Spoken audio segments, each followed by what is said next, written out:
আসসালামু আলাইকুম।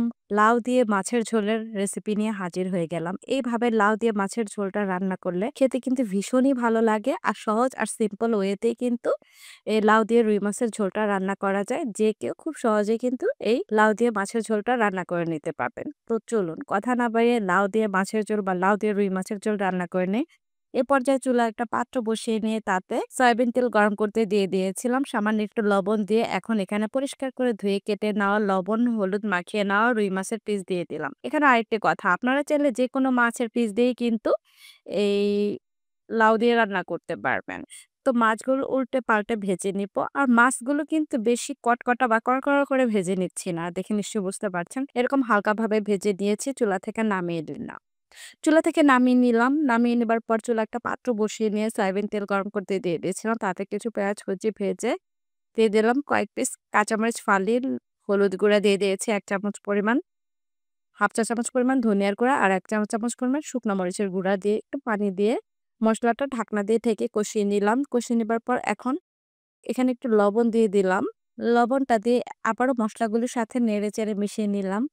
আরেকটা কথা, লাউ রান্না করার ক্ষেত্রে কিন্তু বেশি মসলা ব্যবহার করবেন না। সেক্ষেত্রে লাউর টেস্টটা নষ্ট হয়ে যায় আর খেতেও ভালো লাগে না। তো মসলাটা কষিয়ে নেওয়া হয়ে গিয়েছে। উপর দিয়ে যখন তেলটা ভেসে উঠেছে, এখন এখানে আমি দিয়ে দিচ্ছি পরিষ্কার করে মানে খোসা ছাড়িয়ে নেওয়া, ধুয়ে নেওয়া লাউয়ের পিসগুলো। তো লাউয়ের পিসগুলো কিন্তু আমি এরকম করে কেটে নিয়েছি। দেখে নিশ্চয়ই বুঝতে পারছেন। এখন লাউয়ের পিসগুলো দিয়ে এখন একটু নাড়াচাড়া করে মসলাগুলোর সাথে নেড়েচেড়ে মিশিয়ে নিচ্ছি।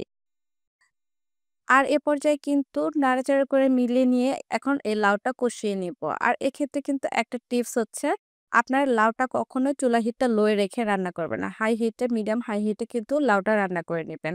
তাহলে কিন্তু লাউয়ের আসল টেস্ট আর মজাটা পাওয়া যাবে। তো ফিরে আসলাম কিছুক্ষণ পর।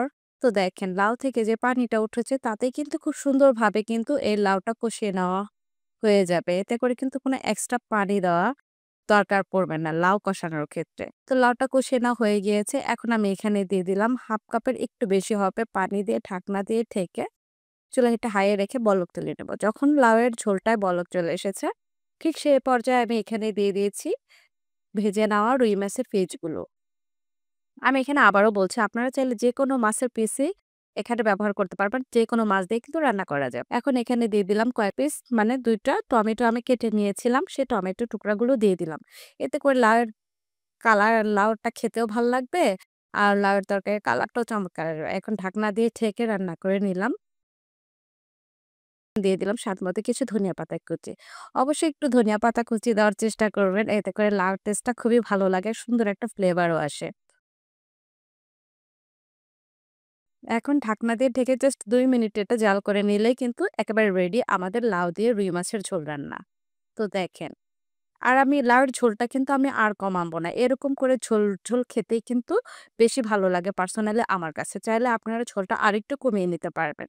আরেকটা টিপস হচ্ছে, লাউ কখনো লো হিটে রান্না করবেন না, হাই হিটে রান্না করবেন। তাহলে কিন্তু লাউর টেস্টটা ভালো লাগবে আর খেতেও ভীষণ মজা লাগবে। এখন চুলা থেকে নামিয়ে নিলাম। লাউটা আমাদের সুন্দরভাবে মোমের মতো সিদ্ধ হয়ে গিয়েছে। চুলা থেকে নামিয়ে আমি একটা মাটির পাত্রে সার্ভ করে নিয়েছি।